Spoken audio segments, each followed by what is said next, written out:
Hey,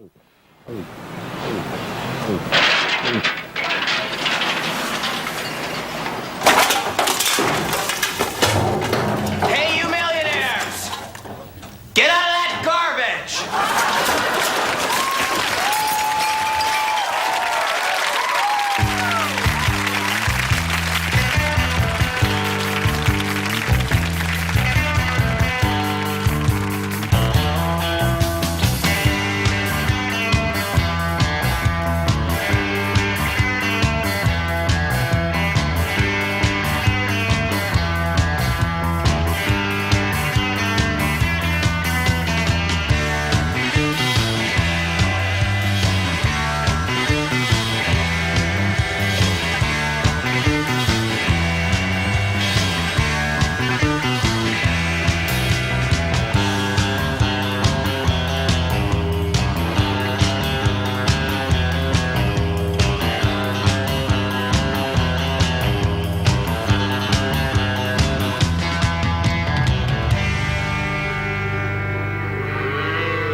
Whoa! Hello.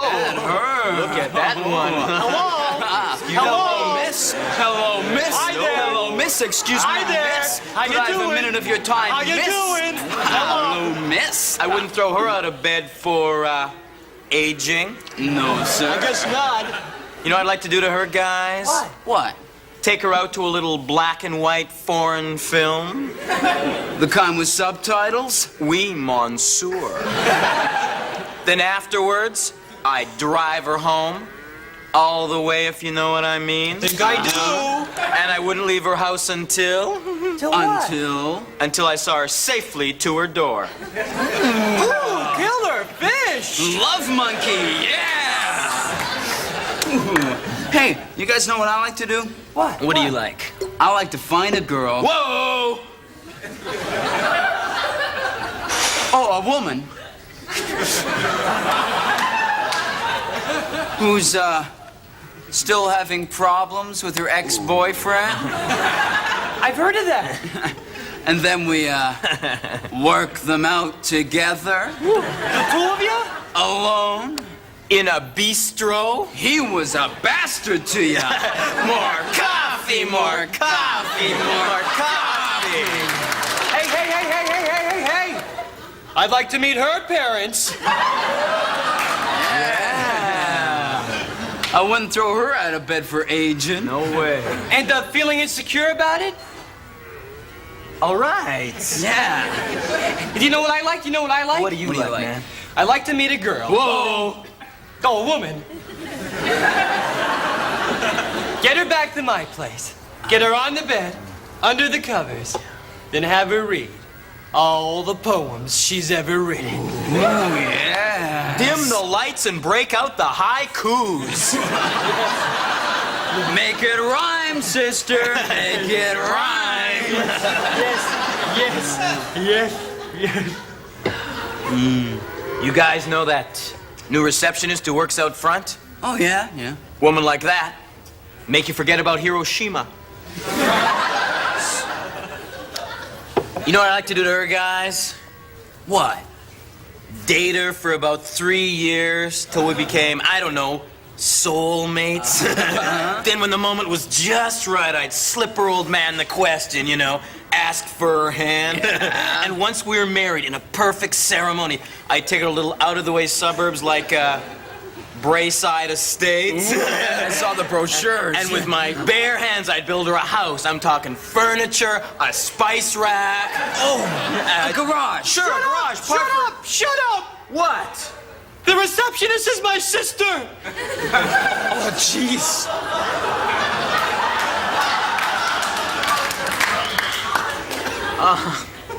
I'm sorry, man. I was just beaking off. Yeah, beacon about my sister. Yeah, well, it's not like you look alike or anything. Yeah, well, if you ever study cheek structure, maybe you notice these things. Yeah, but still, I wouldn't throw her out of bed for aging. And, feeling insecure about it? I guess not. Come on, guys, let's go back and kill some more cows. Yeah.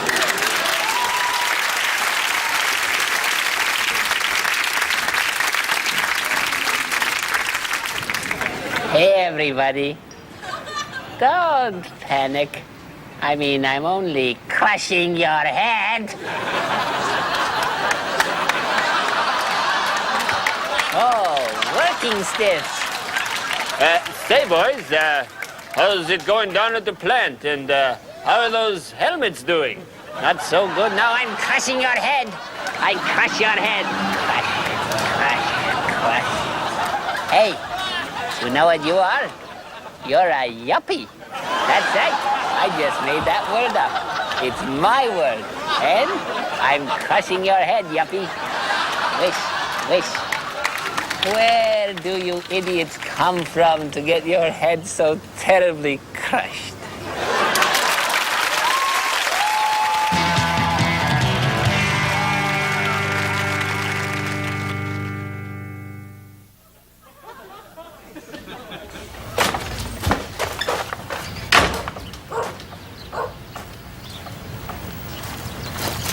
Brian, you back in time for dinner?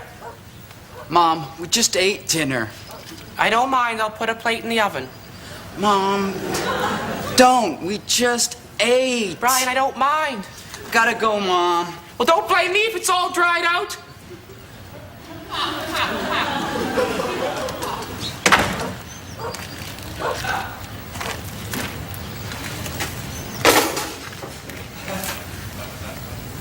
Well,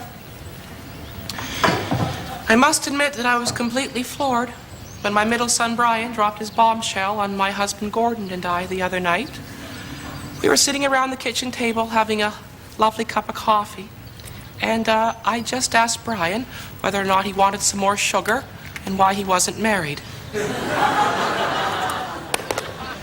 Well, he looked at me for the longest time, and then he said, "Mom, I want you to think of your very worst nightmare." So, of course, I imagined losing my family in a fire. Well, that wasn't good enough for him. He continued to stare at me in an almost, well, psychotic manner. And then he said, "Mom, no, make it worse." So, of course, I imagined setting the fire that killed my family. So when Brian finally told Gordon and I that he was that he was shy, I was almost relieved. Better that than killing my family in a fire for no apparent reason. I suppose it's more difficult on the men, you know, because they wonder where they went wrong, question their own sexuality, their own manhood, blame themselves. Of course, Gordon has found a way to blame me. He says that I smothered Brian with too much affection. Well, if too much love is a sin, then I guess I'm going to hell. At least Brian will have some company there. I told Brian that I don't want him to change now that he's, well, you know, in show business. Because I don't know what I'd ever do if I came home and found him in a dress. There isn't enough volunteer work on earth to help a mother through that.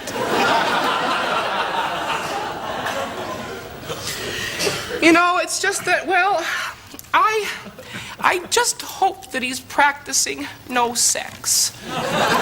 Like his father. It's not that I'm judging Brian, I'm not. It's just that I didn't know any of, you know, them when I was growing up. I had a good Christian girlhood. I didn't even know Christ was a Jew until I was 21. The most exotic people in our neighborhood was a Dutch family. My mother called them niggers.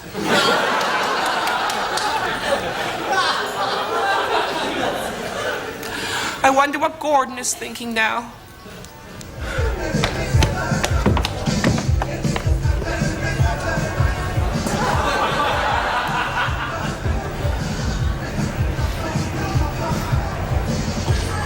Is that you, Attila? Yes, Brian. Brian, I have an idea. Tonight I dress you up like a woman, but I make love to you like a man. Excellent. Hey, I've got my dad's car. It's a Cordoba, come on.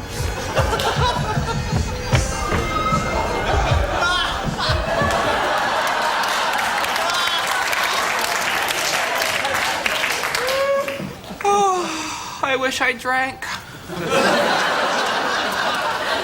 I wish I was one of those bingo women, you know? One of those bingo women with the bleach blonde hair, unfiltered cigarettes, hockey jacket, and a welfare scam. And all day long I'd play bingo. And I'd call it out, too, wherever I was, even when I wasn't playing. Bingo, I'd say. Bingo! Hello, Mrs. Morton. Bingo to you. That was a lovely sermon, Reverend Wilson. Bingo to you and your family. Bingo, bingo, bingo. I'd start to talk in a southern accent. They'd call me that crazy lady. The one with the bachelor's son. And the neighbors would throw rocks at me as I shuffled down the street in my filthy bathrobe, clutching coupons for crackers and soap and hacking up blood.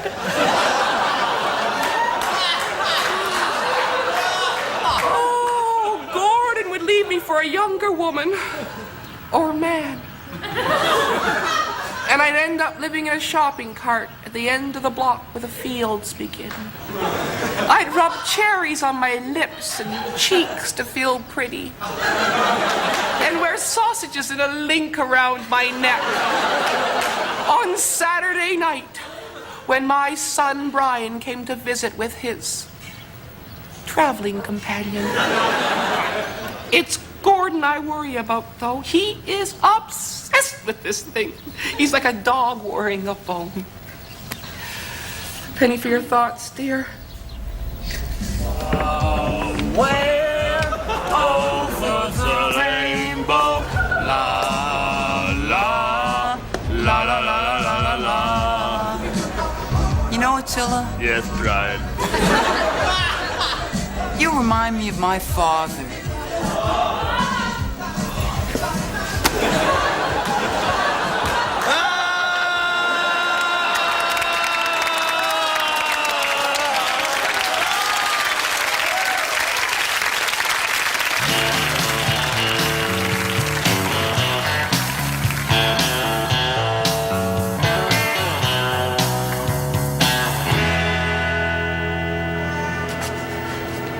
Well, thank you very much for a wonderful evening. I had a lovely time. Good night.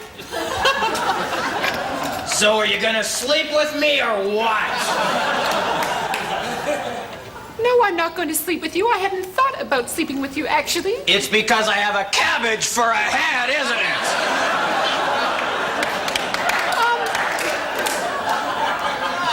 No, I don't judge people on their race, creed, or color. Unless they have a cabbage for a head, which I do. Well, I'd hardly noticed. Someone had to point it out to me. Which they are awful quick to on account of it's so freaky to them. Like at the restaurant. Well,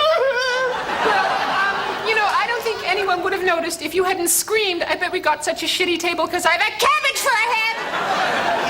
So, what's the word on that, good night nookie? I don't think so. I had a bad childhood. Oh, did you?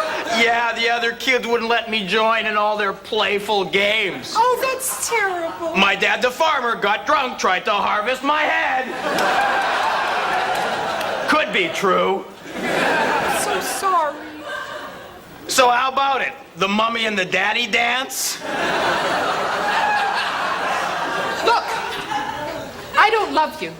I don't even like you, all right? Doesn't really matter. Look, if I slept with you, it would only be out of pity, okay? Hey, I'm the king of the mercy fuck!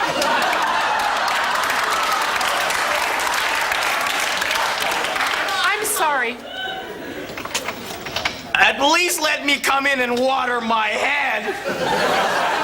Otherwise, I'll go bald. All right, you can come in for 5 minutes, but that's it. I'm tired. Yeah, in and out real quick. Then no! All right, one glass. glass of water. Hey, listen, if Mr. Baker's dough doesn't rise, don't blame me. Blame my cabbage head.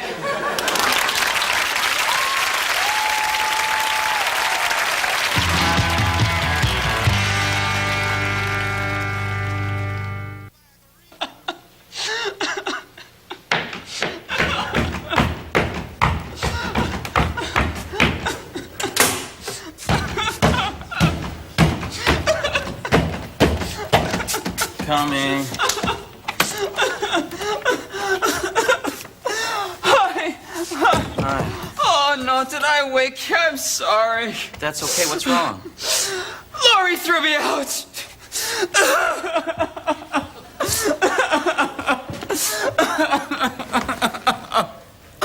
Oh, God. There's no warning, you know, nothing. We're just sitting having dinner, talking about our day. That's horrible. I don't know what to say. She just gets up, starts throwing my stuff in the hallway. Oh, God. I must have retraced my steps 1,000 times, you know? Just trying to figure out if it was something I did. But everything just seemed so perfect. Right from our first date.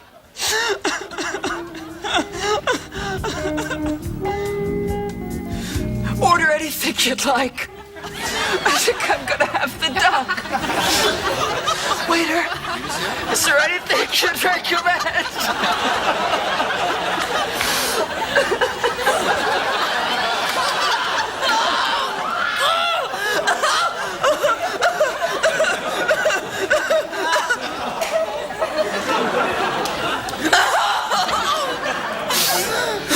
Living with Laurie was the happiest time of my life. With the temperature dropping Honey, this evening. I'm gonna make some more coffee. Would you like some? No, thanks. Are you sure? It's no problem. Really? No, I'm fine.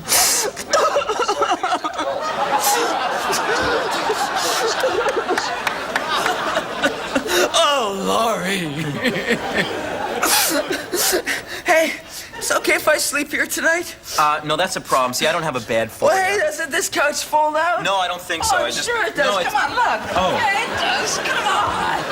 Come on. Vexus.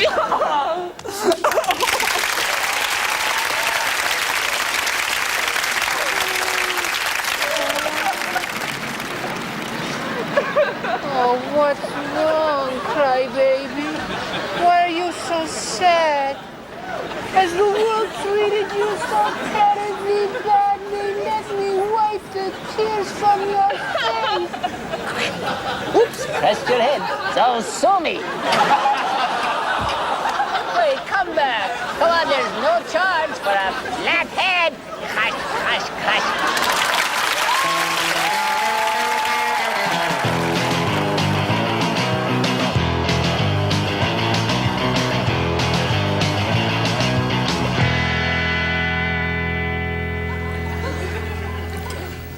I was reading in the obituaries the other day, June.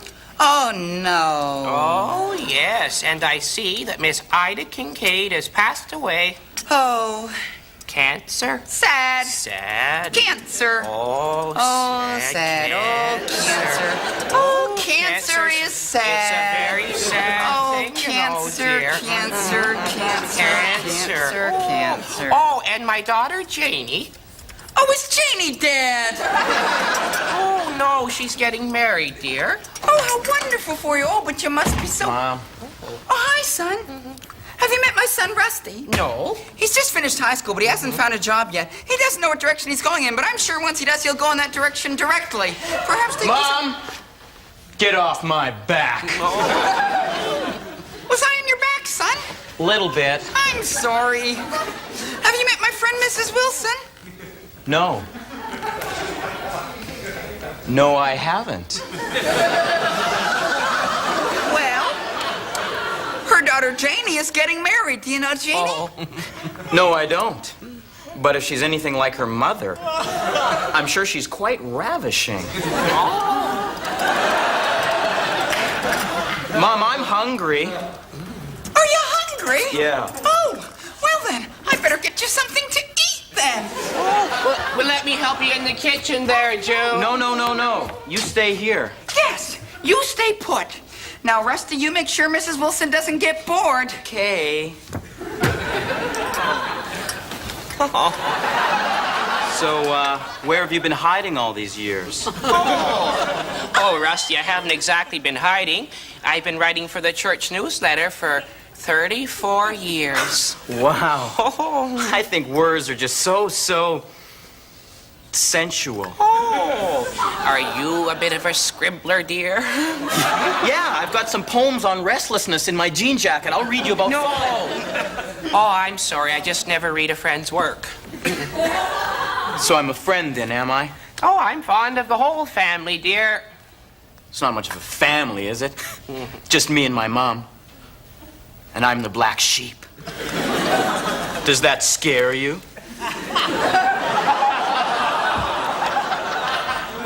No.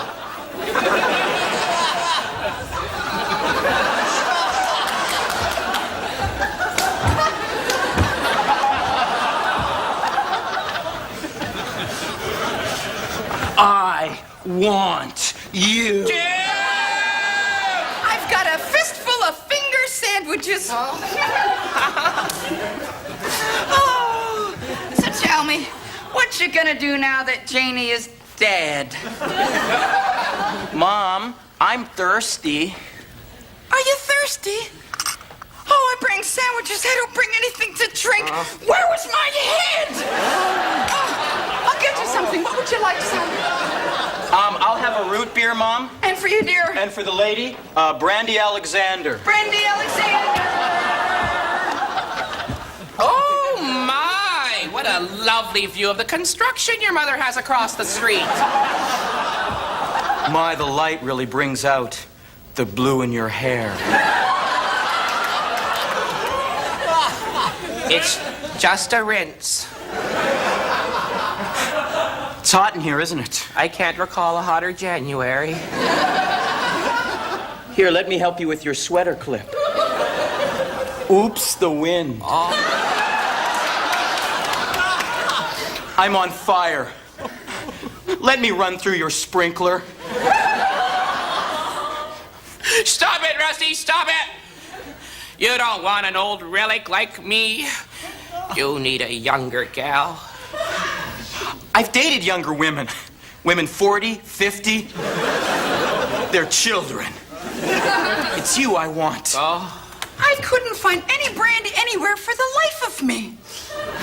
But I did manage to find a tray of martinis in the crisper.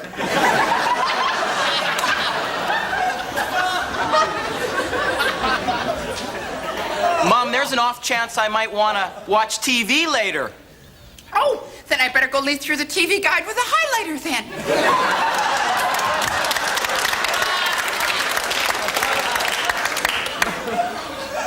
Oh, Rusty, how can it work? You have no job, no future. Sure, we might have to live in the garage for a while. But that's okay. I got my own little fridge. Oh, they'd laugh us out of town. You're right. We'll have to run away together. My ankles would never make the trip. I would carry you to the ends of the earth. Oh. Well, look who happened to drop by. I found her pacing on the porch.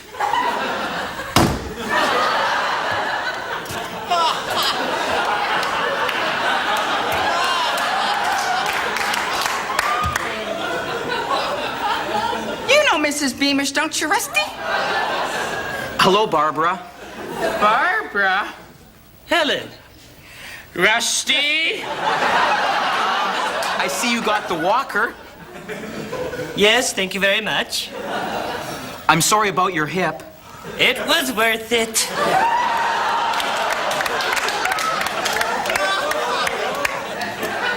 Well, Rusty, I guess you won't be running through my sprinkler anymore. Oh, the sprinkler. Oh, the water. Oh, the fire. Oh, my hip. Mom, you're looking sleepy. Am I? Yeah, your eyes are getting heavy. Are they real? Let me explain. Some men search their whole life to find love, and I was lucky enough to find 2 women in 1 semester. Am I in heaven or am I in hell? Wake up, June, dear. I've got to go. Are you going? Yes, I must, Oh, dear. well, thanks for coming to Tina. You will come again tomorrow, won't you? Won't you?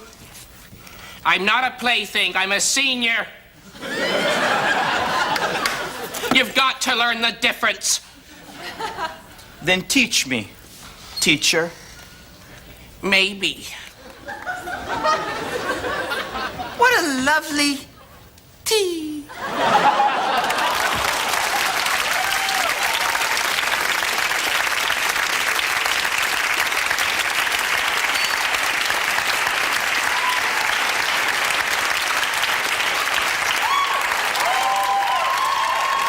Good evening.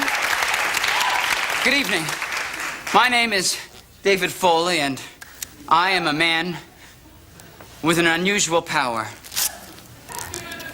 A power that I myself little suspected I possessed. I chanced upon it quite by accident one summer while doing a little bit of volunteer dentistry for the river people of Botswana. I discovered that I had the ability to induce honesty in my fellow man. So now, for the scientists amongst you, a confession.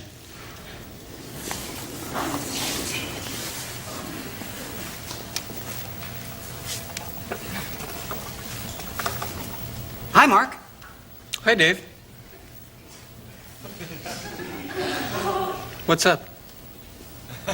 What's up? Did something happen? Did something happen I should know about? Well, if it did, tell me. Dave, I didn't do anything. Dave, I didn't do anything. You're wasting your time. I didn't do anything, all right? Wait, you don't think I had anything to do with that bit of business up at the mine now, do you? Because I didn't. I was nowhere near the mine. I don't even know where that mine is, David. Ah, it's hot in here. Don't you find it hot in here, David? Now, David, you stop looking at me like that, because I'm telling you honestly, I was nowhere near the mine. If you don't believe me, why don't you go ask Bobby Joe and Timmy Ray, because I was with them all afternoon. We was playing cards. Now, go on. Go on, ask them. They'll tell you I was nowhere near the mine, David. I swear to God, I didn't do anything. David, I swear to God. Now, you got to... All right, I did it. I did it. But I had to do it. I was being controlled. Being controlled by Mr. Vitalis. Come on out, Mr. Vitalis. Tell him what you made me do. Oh, Mr. Vitalis is shy. But that don't mean he ain't evil, David. I don't think you want to go messing with Mr. Vitalis. I had to do it. I'd do it again. Wasn't my choice.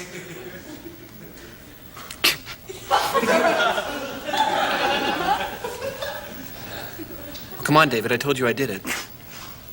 I was being controlled. Dave, I did it. Can I go now? I did it. All right, I did it. Come on. Believe I did it. All right, I did it. All right, I didn't do it. I don't even know what the hell I'm confessing to. Thank you.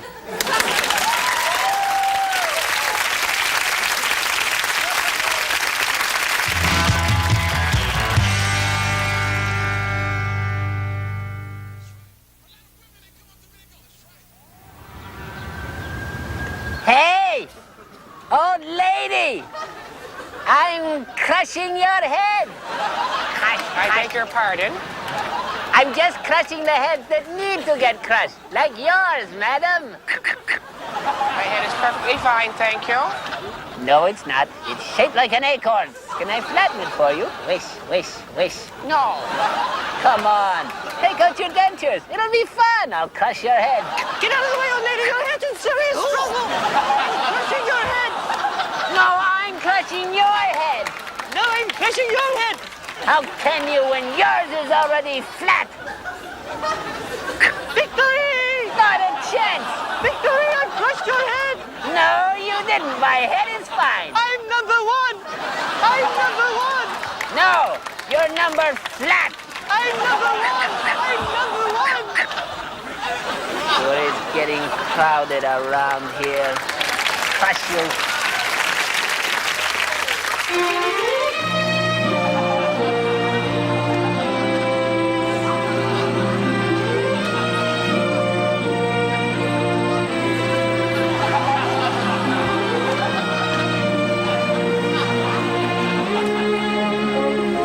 Well, this is my door here.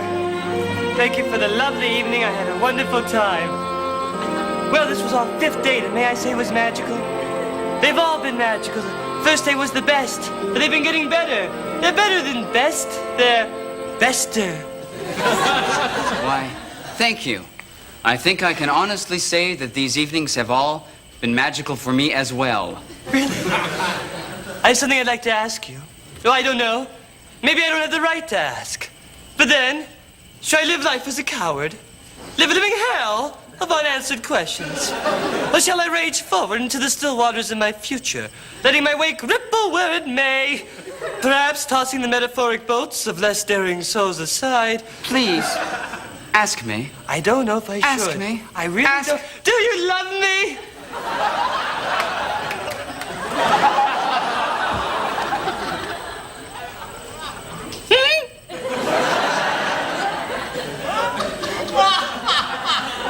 I love your joie de vivre, My joie de vivre.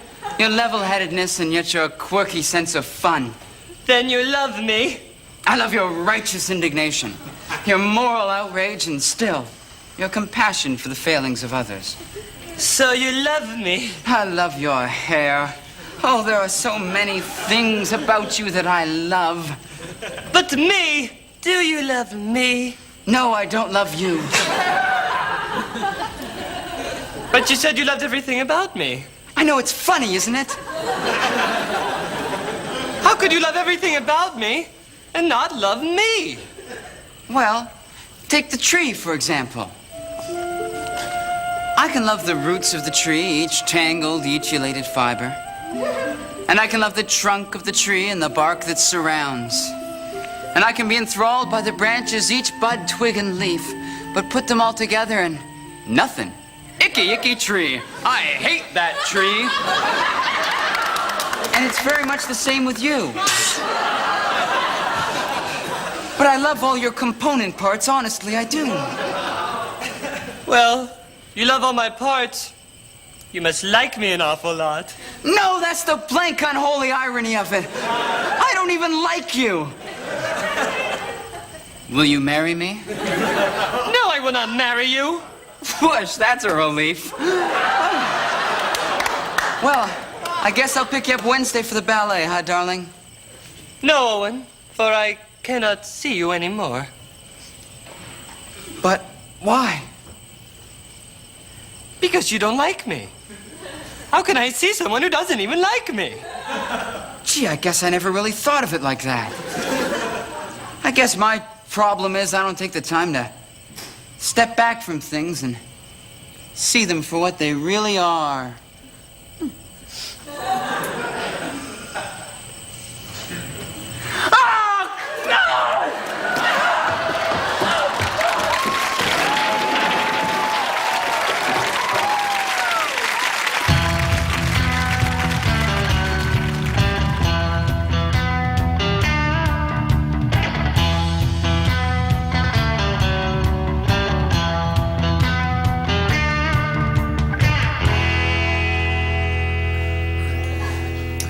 They say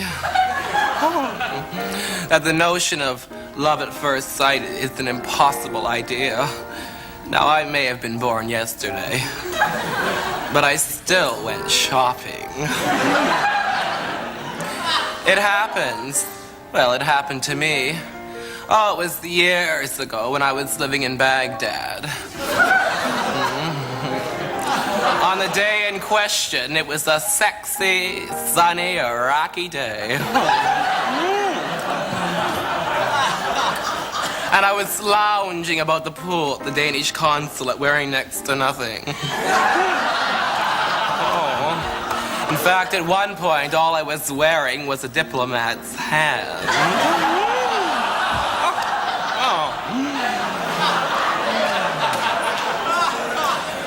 Oh, it was a crazy, crazy time for me. I was the top male model for an Egyptian line of jeans. And my face and figure were plastered on billboards all over the Middle East. And still the fighting continued.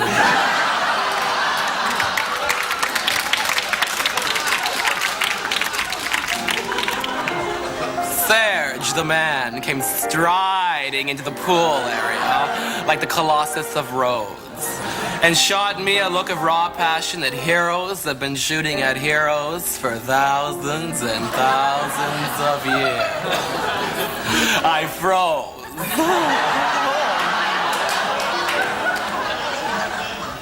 And buried my face in a copy of Omar Khayyam's Kubla Khan.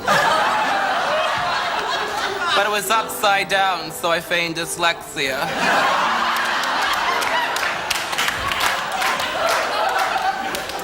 He saw right through my onion skin charade and dove into the pool fully clothed. And in one clean, swift movement, he was there, beside me, a pepper mill looking for his salt cellar.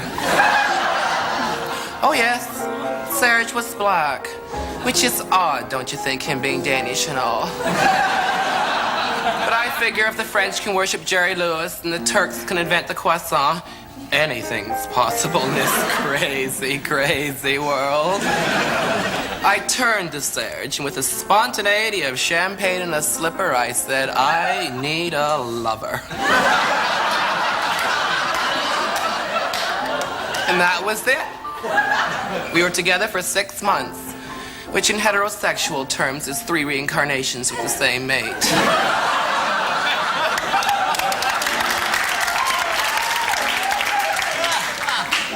But Serge is dead to me now. They're all dead to me now. He walked out of my life and smack into the front of a bus. All my lovers have been killed by buses. I really must get a place in the country. Oh well, live and learn. You know, it's hard for a faggot to take risks nowadays, but you've got to try. For example, you know that feeling you get when you don't know whether it's gonna be a shit or a fart, but you let her rip anyway?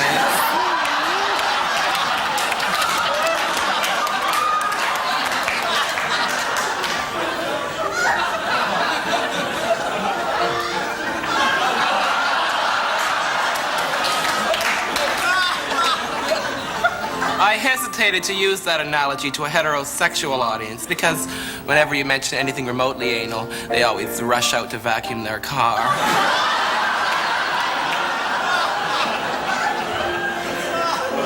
It all reminds me of something that Molière once said to Guy de Maupassant in a cafe in Vienna. That's nice. You should write it down.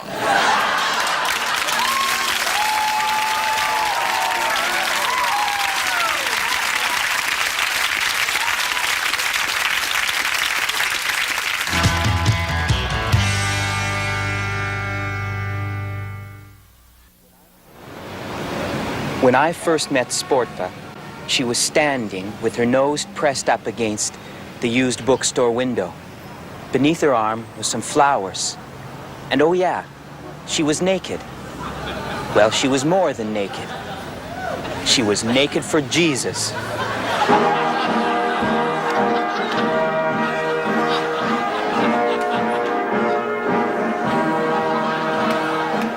That night at Sportva's house, I undressed and we witnessed together. And the next morning when I looked up at the sky, or at least that part of her ceiling where I thought the sky might be, that's when I vowed to remain naked.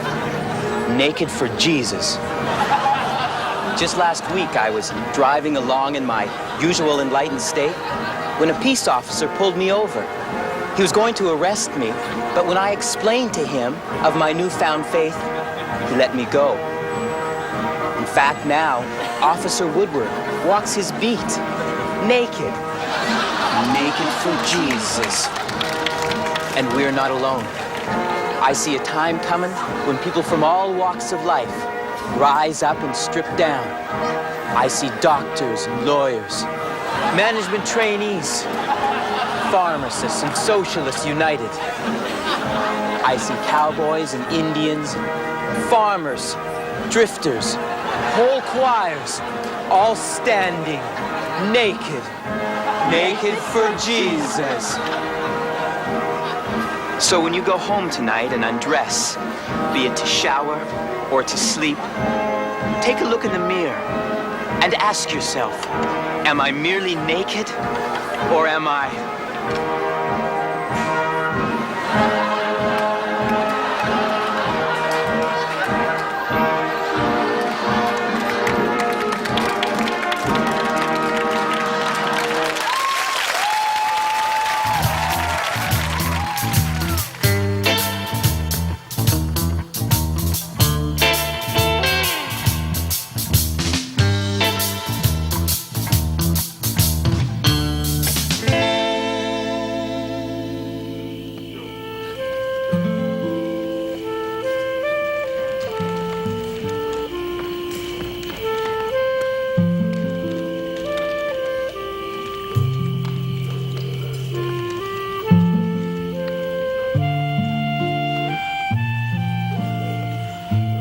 Last time I saw him, we didn't even talk.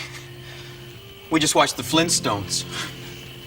It's always that way. The last time you see someone, you just wish that you said more. Well, yeah, but it's not like you know it's going to be the last time, right? Yeah. I mean, if you knew it was going to be the last time, then... Well, you'd say something. Yeah. Anything. Yeah. Stuff I remember about Reg is the little stuff. You know, like the way he'd always make sure you had a lift home. Yeah. Even if you had your own car with you, he'd still insist on giving you a lift. Of course, the next day you'd have to go back for your car. But he'd give you a lift then, too, if he could. Oh, sure, if he could. Yeah. To Reg. God, he could skate. I never saw a man more graceful on two blades than a sheet of ice. Yeah. Remember his hair? Oh, yeah. It was always perfect. Yet you never saw him with a comb. I can't believe he's dead. To Reg. To Reg. Gee, you know, guys, seems like only yesterday we were just a bunch of kids hanging out and getting Slurpees. Next thing you know, we all got jobs. Or girlfriends. Next thing you know, they're moving in with you. Next thing you know, you're out buying piano wire. Good, strong piano wire and sneaking up on old Reg while he reads. Jobs become careers. Girlfriends become wives. And Reg becomes a lifeless corpse in your arms. It kind of makes you think about the fragility of human life. Yeah, not really. Remember how he fought back? But a death grip almost broke my wrist. Easy to beat up, hard to kill. To Reg. I wonder where he is now. What? He's in a shallow grave. Yeah, up by the tracks, don't you remember? Oh, no. I know where his corpse is.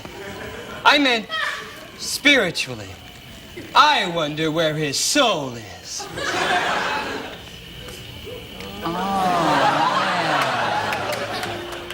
yeah. You know, guys, I like to think that if there is a heaven, our buddy Reg is up there, helping folks out and maybe even jamming with Jimmy. I didn't know Reg could play guitar. Oh, yeah. Oh, yeah, he was great. Just goes to show you. You can kill a guy, fold him up, stuff him in your trunk, and still you don't really know him. Although you get to know a guy pretty quick when you watch him beg for mercy, eh? To good friends! To good times. And to ritualistic murders. To Reg!